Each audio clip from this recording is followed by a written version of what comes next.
Olá, meninos. Boa noite. Matheus e Cauã. Estamos começando aqui mais uma Pocket Class, mais uma aulinha,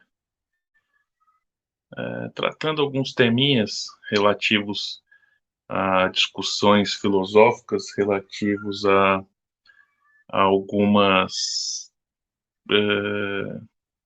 alguns pensamentos, né? Algumas críticas e algumas situações. E hoje é um tema bem interessante, que é condutas massificadas, né? Condutas massificadas, consumismo e ética ambiental, ética socioambiental. Uma, de uma forma ou outra, acaba impactando ou implicando na outra, né? Primeiramente, todos nós, falando de conduta massificada, né? Todos nós seres humanos, embora tenhamos valores, embora tenhamos costumes e muitas vezes agimos de uma forma similar em muitas coisas, todos nós temos a nossa particularidade, né? O que nos faz únicos, o que nos faz essa pluralidade de seres humanos, né? De gostos e ações e etc. Porém, uma conduta massificada seria uma atitude em que todos adotam a mesma forma de comportamento. Ou seja, todo mundo quer passar férias só no mesmo lugar, todos buscam se vestir da mesma forma, todos estão ouvindo a mesma música, no tempo livre querem fazer a mesma coisa. Seria como se a humanidade virasse uma massa genérica e cinzenta, né? Uma coisa é, rudimentar, onde todos estão fazendo a mesma coisa. Isso seria uma conduta massificada. Agora, com a chegada do século XX, a publicidade e a propaganda fez com que as gerações ou as pessoas mudassem drasticamente alguns hábitos de consumo, algumas situações. Eles tinham alguns objetivos com relação a isso. E realmente foi, foi, foi um sucesso. Porém, tanto o mundo corporativo, tanto esse mundo da publicidade, tanto esse mundo do consumismo se valeu da publicidade, quanto regimes totalitários. Regimes totalitários do passado, por exemplo, o nazismo ou o comunismo de Stalin, Mao Tse-tung, eles implicavam na sociedade essas condutas massificadas. O próprio regime nazista utilizou uma máquina de propaganda absurda e, através dessa máquina de propaganda, as pessoas andavam de acordo com aquele pensamento, de acordo com aquelas ideias, de acordo com aqueles ideais. Hoje, no mundo, no âmbito de um regime totalitário, nós podemos citar a Coreia do Norte, que vive, né, condutas massificadas, onde o ditador do país, o Kim Jong-un, diz até quais cortes de cabelo podem ser feitos. Se você visita lá, por exemplo, só pode ir lá mediante autorização e aonde eles querem mostrar, o guia te leva. Então é uma conduta massificada violenta, onde os indivíduos vão perdendo as suas características próprias e obtendo comportamentos similares.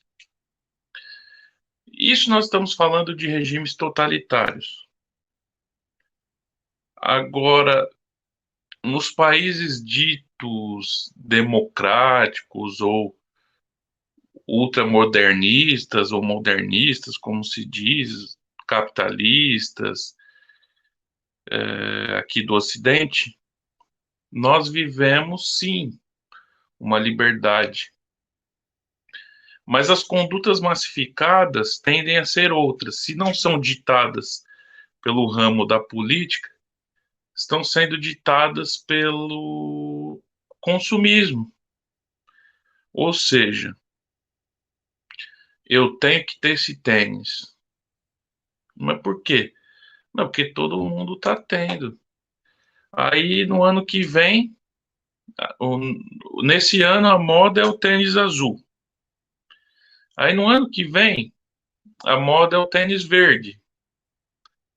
Aí no outro ano, quando você jogou o tênis verde fora, o tênis azul voltou a ser moda novamente. E fica aquela coisa, e fica mudando, mudando, e todo mundo vai entrando nessa onda. Todo mundo vai tendo a mesma conduta massificada. Ah, não, mas eu quero fazer uma festa, não, mas eu tenho que colocar essa música. Não, mas essa música não, porque todo mundo está ouvindo. E aí vai. Esse advento do consumismo desenfreado gera certas implicações na nossa forma de viver e no nosso próprio planeta. Antes disso, eu queria falar um pouquinho de uma coisa chamada obsolescência planejada, que seria dentro desse mundo de consumo. Por exemplo, antigamente, se vocês pegarem aí a avó de vocês ou a bisavó, o mundo em que eles viveram, o cara comprava uma máquina de lavar, a máquina de lavar durava 30 anos, 40 anos. Hoje, você compra alguns eletrodomésticos, até mesmo um celular, e aquela coisa não dura muito tempo. Aquela coisa estraga rápido. Então, o nome disso é obsolescência planejada, ou seja, as coisas são feitas para quebrar mesmo, para não durar um determinado tempo. Agora, por que isso? Por causa de toda uma cadeia produtiva, de um mercado e de uma mentalidade consumista que está por trás disso. O planeta, a forma que nós estruturamos as nossas ações de consumo, estão acarretando nisso, em haver uma necessidade de consumo exacerbado, mostrando o quê? Que estamos sendo induzidos pela mídia. A típica frase, Maria vai com as outras. Vocês já ouviram essa frase? Não, mãe, mas eu quero fazer tal coisa. Não, mas você não quer, se a Maria vai com as outras. Ah, então se o seu amigo se jogar do penhasco, você vai se jogar? Essas coisas que as mães costumam dizer tem um pouco a ver com isso. Agora, meninos, nada é de graça. tudo tem um valor, tudo precisa ser produzido. Para se produzir as coisas, necessita-se de uma matéria-prima. Para fazer um vidro é necessário areia, é necessário fogo. Para construir uma casa é necessário cimento, é necessário areia, é necessário pedra. Para criar um carro é necessário o quê? Metal, tinta, uma série de coisas. E essas coisas, embora pareça simples, a gente chega lá no supermercado ou chega num depósito de material para construção e aquilo lá tá simplesmente exposto. Parece fácil você pegar aquilo lá na prateleira. Mas aquilo, para até ter chego ali, passou por uma série de processos, por uma série de coisas. E aí, para aquelas coisas serem feitas, elas acabaram de alguma forma gerando um certo impacto no nosso planeta, nas nossas coisas, no nosso meio ambiente. É aí que entra o quê? Toda a questão ambiental, toda a questão do meio ambiente. E aí a ética socioambiental no campo filosófico, trazendo para um campo filosófico, vai tratar disso, dessas relações, do que estamos fazendo com o meio ambiente e que mundo estamos deixando para as gerações futuras. Tem um livro de 1962 que é chamado Revolução Verde, de uma autora chamada Raquel Carson. E de forma contemporânea, Aristóteles já tinha feito reflexões acerca disso. Sócrates também, o próprio Heidegger. Mas, numa forma contemporânea, acredita-se ela como a iniciadora desse chamado movimento ambientalista contemporâneo. E dessa época para cá passou-se a discutir muito mais essa questão.